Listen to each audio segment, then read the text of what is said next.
Assalamualaikum warahmatullahi wabarakatuh. Bismillahirrahmanirrahim. Alhamdulillahi rabbil alamin, hamdal hamidin, hamdal mustaghfirin, hamdan yuwafi ni'amahu wa yukafi'u mazidah.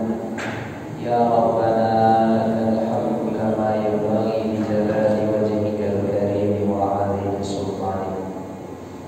Asyhadu an la ilaha illallah wa asyhadu anna Muhammadan Rasulullah. Allahumma shalli wa sallim wa barik wa an'im ala sayyidina Muhammadin wa ala alihi wa sahbihi ajma'in. Para tamu-tamu Allah, bapak-bapak, ibu-ibu, hadirin hadirat sidang jamaah salat asar yang dimuliakan oleh Allah Subhanahu wa taala. Kita bersyukur kepada Allah pada penghujung hari ini Allah kumpulkan kita di dalam barisan salat berjamaah, dan Allah berikan pula kesempatan kepada kita untuk sejenak duduk beriktikaf dan menambah ilmu kita.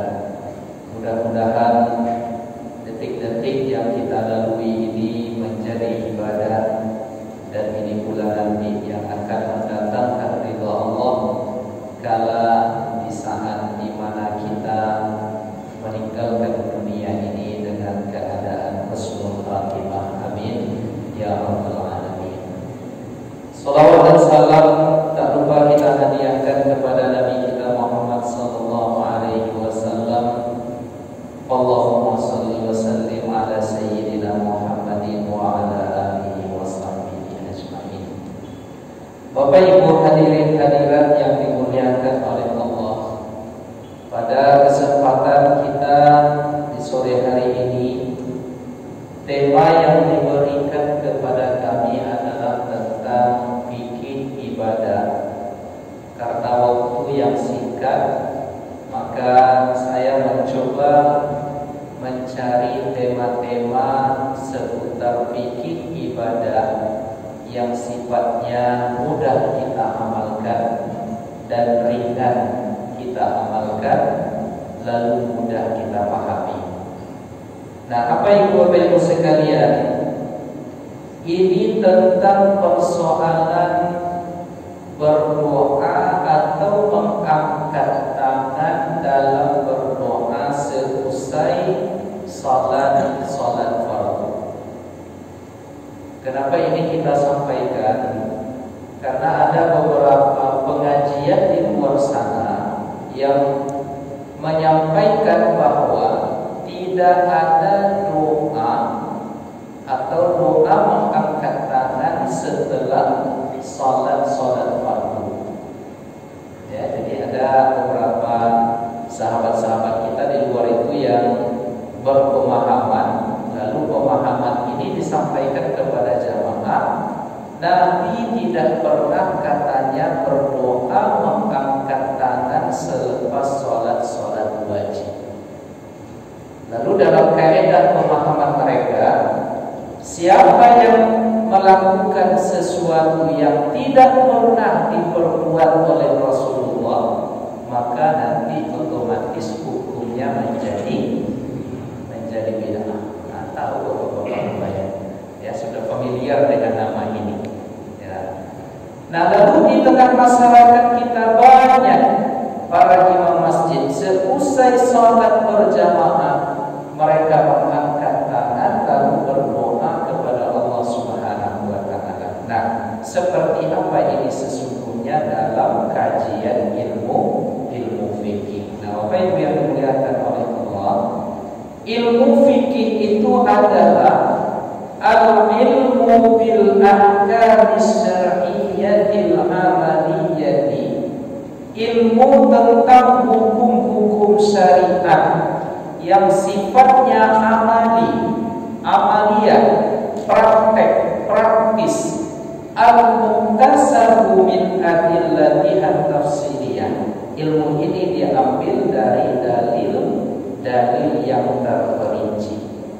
Jadi sederhananya ilmu fikih itu Bapak Ibu adalah pendapat plus dalil. Ya. Jadi misalnya apa hukumnya ini? Lalu seorang ahli fikih mengeluarkan pendapatnya ini dibangun di atas dalil. Nah, lalu dalam persoalan berdoa selesai salat berjamaah ini seperti apa pandangan fikihnya? Seperti apa dalil-dalilnya? Imam Al-Bukhari Bapak Ibu, dia adalah karya yang dia tulis tentang hadis-hadis Nabi itu adalah karya terbaik sepanjang masa. Jadi setelah Al-Quran itu di bawahnya adalah hadis. Nah, hadis yang paling sahih, karya pengumpulan hadis-hadis Nabi itu yang sepanjang masa yang terbaik adalah karya Imam Al-Bukhari. Nah, jadi Imam Al-Bukhari menulis di dalam kitab sahihnya itu babul doa fi shalah, bab tentang berdoa di dalam salat. Lalu di bawah pembahasan itu Imam Al-Bukhari menulis babul doa ba'da shalah, yaitu bab berdoa setelah salat. Jadi Imam Al-Bukhari mengumpulkan hadis-hadis dari Nabi Muhammad SAW yang berisi tentang hadis-hadis yang menjadi dalil Rasulullah SAW itu berdoa selesai salat fardu. Apa di antaranya? Disebutkan di sini katabal Mughirah ila Muawiyah bin Abi Sufyan. Kata Imam Al-Bukhari, Al-Mughirah menulis surat kepada Muawiyah bin Abi Sufyan. Siapa Muawiyah bin Abi Sufyan ini? Sahabat Nabi di antara yang termasuk menulis wahyu. Jadi Abu Bakar digantikan oleh Umar, Umar digantikan oleh Utsman, Utsman digantikan oleh Ali. Habis pemerintahan Ali digantikan oleh Muawiyah bin Abi Sufyan. Daulah kerajaan mereka dinamakan dengan Daulah Umayyah. Nah, jadi Al-Mughirah ini menulis surat kepada Muawiyah bin Abi Sufyan. Apa kata Mughirah kepada Muawiyah dalam suratnya? Atau ibaratnya sekarang mungkin Mughirah ini kirim WA ke Muawiyah bin Abi Sufyan. Nah, di dalam WA-nya itu dia tulis anna Rasulullah sallallahu alaihi wasallam, bahwa Rasulullah sallallahu alaihi wasallam itu yaqulu fi kulli duri salatin idza sallam.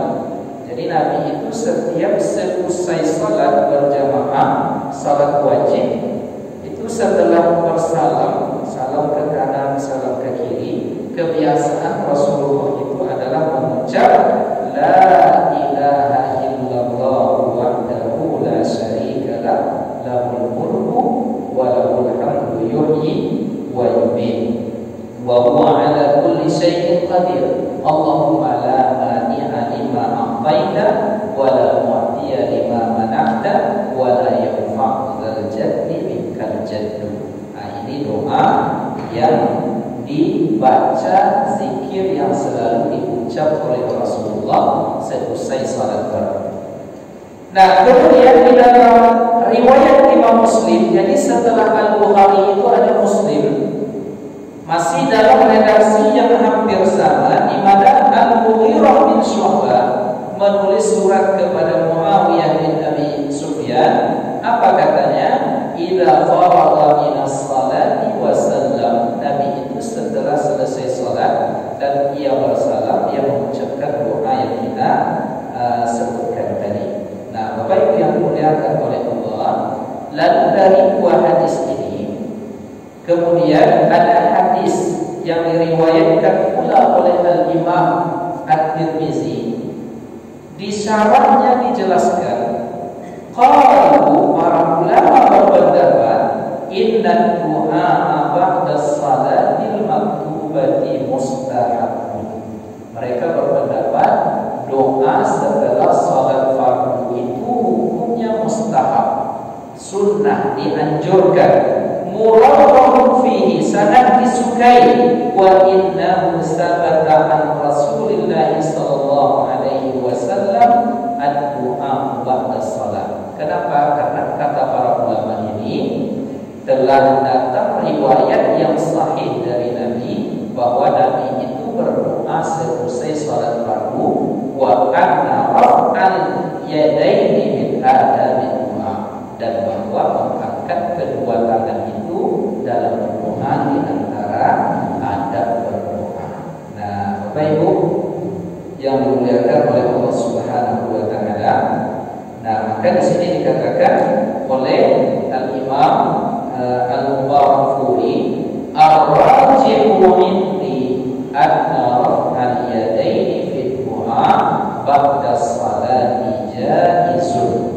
Yang rajih, pendapat yang benar menurut kami katanya adalah mengangkat tangan selesai salat itu dalam salat fardu berdoa jaizun, itu hukumnya boleh. Lau fa'alahu ahadun la ba'sa alaih. Kalau ada di antara kita yang mengamalkannya tidak masalah, insyaallah ta'ala, wallahu a'la wa a'lam. Allah yang lebih mengetahui. Nah, Bapak Ibu yang dimuliakan oleh Allah, jadi ketika kita kembali ke persoalan fikih tadi, fikih itu adalah pendapat yang dihukum dengan dalil. Dalil itu bisa Al-Quran, bisa sunnah, bisa ijma', bisa qiyas. Nah, sekarang tentang berdoa selesai salat itu ada dalilnya dari sunnah Nabi. Nah, artinya ketika kita berdoa kepada Allah Subhanahu wa taala selesai salat tadi tidak masalah. Nah, lalu muncul kritikan kepada kita yang mengamalkan itu. Ya, karena kita beramal itu Bapak Ibu harus berpijak kepada ilmu dan dalil. Jadi tidak boleh amalan itu dibuat-buat tanpa ada sokongan dalilnya. Nah, mereka berkata bahwa Rasulullah SAW itu tidak doa berjamaah. Maka kita jawab, ya, para ulama menjawab, benar. Kalaupun mungkin ada riwayat yang menerangkan bahwa Nabi tidak pernah berdoa berjamaah, tetapi tentang doa berjamaah ini setidaknya ada 3 dalil. Jadi tidak serta-merta yang tak dilakukan oleh Nabi itu lantas langsung menjadi haram. Kalau kawan-kawan kita sebelah mengatakan kalau tak dilakukan oleh Nabi bid'ah, kalau bid'ah dhalalah, sesat, kalau sesat di neraka. Nah, itu kaidah mereka. Sedangkan kaidah mayoritas ulama tidak seperti itu. Segala sesuatu yang tak dilakukan oleh Nabi tidak lantas menjadi haram. Contohnya doa berjamaah selesai salat. Ada 3 dalil tentang itu. Ada seorang sahabat bertanya kepada Rasulullah, "Ya Rasulullah, ayyud du'a'i asma?" Doa yang seperti kapan yang paling didengar oleh Allah itu, wahai Nabi? Kata para sahabat. Nabi mengatakan yang paling didengar doa itu oleh Allah adalah ketika di sepertiga malam terakhir, berarti salat tahajud. Lalu Nabi mengatakan fi kulli duburi salatin, seusai salat fardu. Nah, artinya berdoa selesai salat fardu itu mustajab, lebih didengar, potensi makbulnya besar. Nah, dalil yang kedua, ya, suatu ketika para sahabat berkumpul, ya, berjamaah berkumpul, lalu setelah itu mereka berdoa. Ada satu di antara mereka berdoa, lalu yang lain mengaminkan dalam perkumpulan mereka tadi. Lalu setelah mereka aminkan, datanglah Rasulullah ke mereka. Lalu Nabi mengatakan, apa yang kalian lakukan? Yang kami lakukan, ya Rasulullah, kami berkumpul, kami berdoa, lalu yang lain mengaminkan.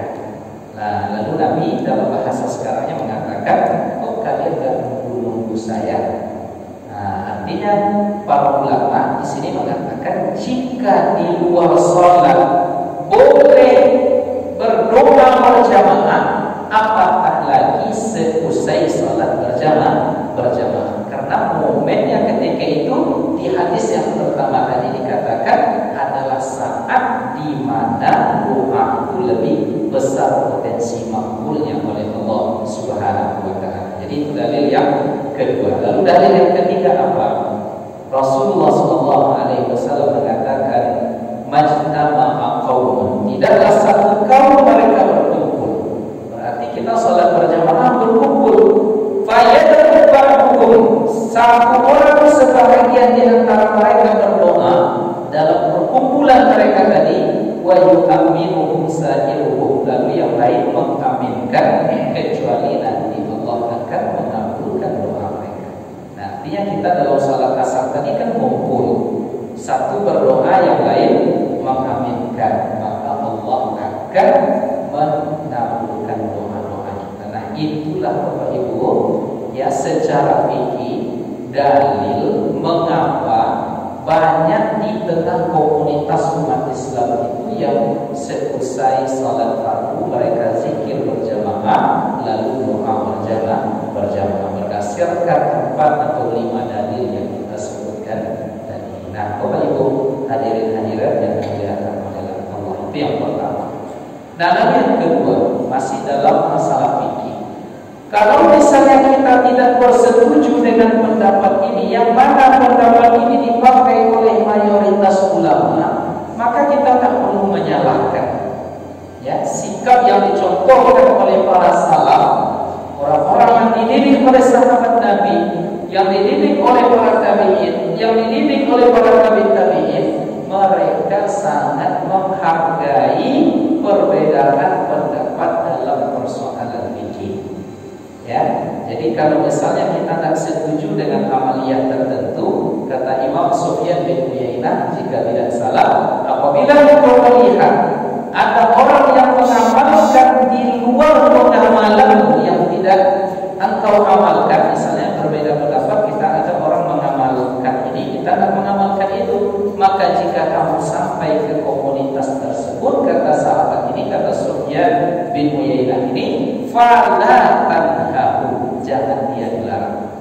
Jadi berlapang dada, siapkan hati kita untuk berlapang dada jika ternyata di dalam komunitas itu, di masjid itu sudah ada orang yang berjamaah berdoa atau berzikir berjamaah, maka dalam persoalan fikih tidak boleh kita lekatkan istilah bid'ah. Perlu Bapak Ibu ketahui, kata-kata bid'ah itu dipakai banyak oleh para ulama dulu pada persoalan-persoalan akidah yang menyimpang. Kalau kita kan Ahlus Sunnah wal Jamaah, ada kelompok Syiah. Syiah itu menganggap di antara yang ekstrim di antara mereka bahwa mereka mencerca sahabat Nabi Abu Bakar, Umar, Utsman, dicerca. Dan yang ekstrim di antara pendapat mereka mengatakan bahwa Jibril itu salah alamat memberikan wahyu. Harusnya kepada Ali bin Abi Thalib, tetapi salah alamat diberikan kepada Muhammad. Nah, ini pendapat yang kelompok yang ekstrim. Nah, pendapat Syiah, kelompok Jabariyah, Qadariyah, Karramiyah, ke kelompok inilah disematkan kata-kata bid'ah itu oleh para ulama. Ya, jadi penyimpangan dalam masalah akidah. Jadi kalau persoalan perbedaan pendapat cabang dalam masalah fikih itu tidak ada istilah bid'ah. Ya, jadi masalah ini kan ada 3. Pilar agama kita ini ada 3. Ada iman, turunan kajiannya akidah. Ada Islam, turunan kajiannya fikih. Ada ihsan, turunan kajiannya itulah yang disebut dengan tasawuf. Nah, maka dalam persoalan fikih tidak ada istilah bid'ah.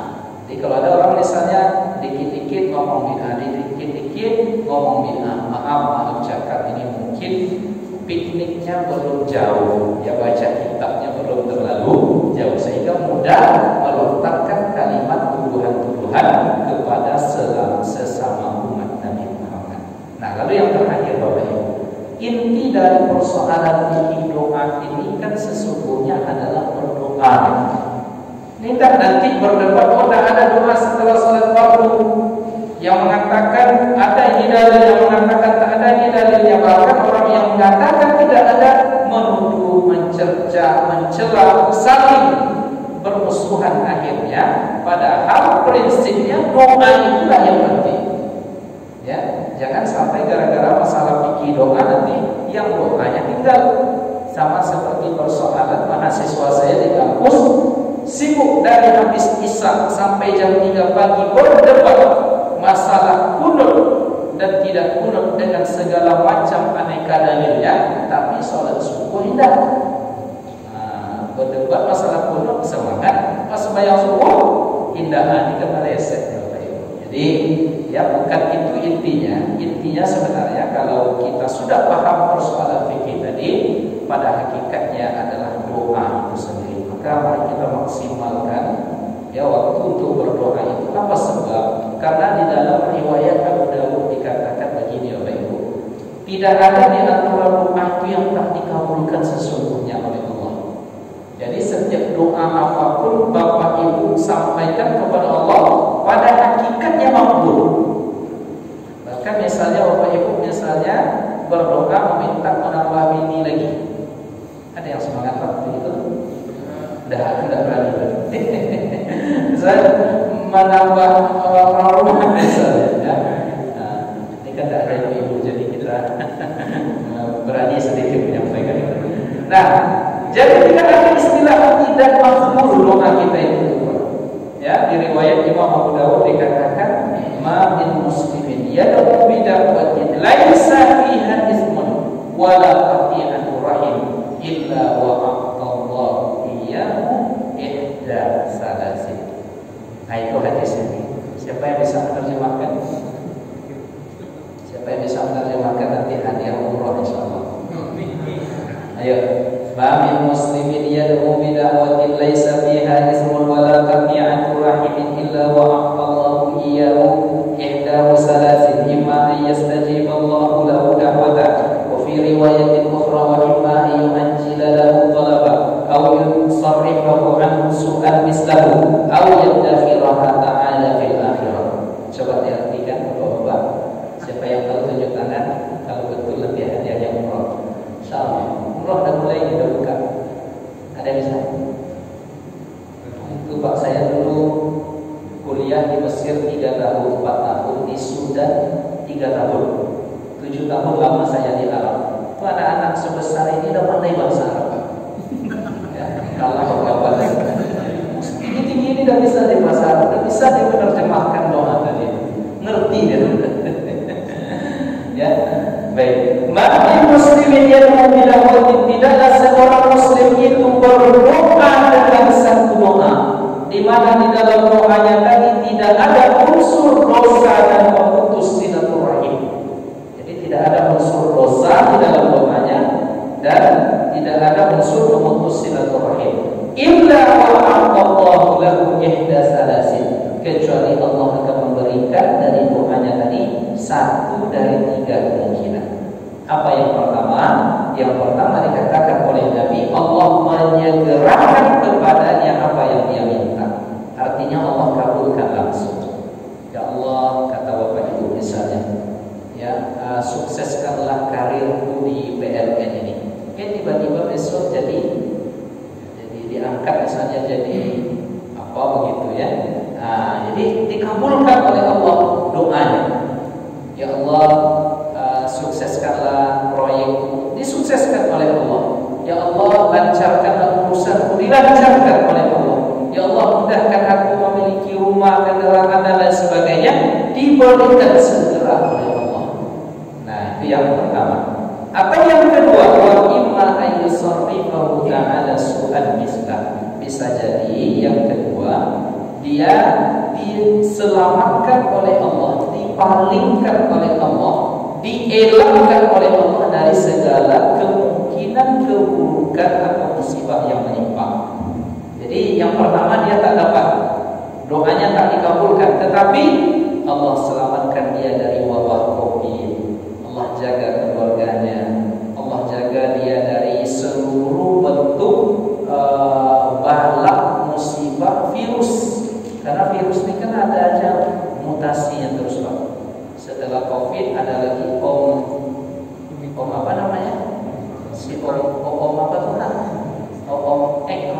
Iqra. Nah, itulah dia. Dijaga oleh Allah.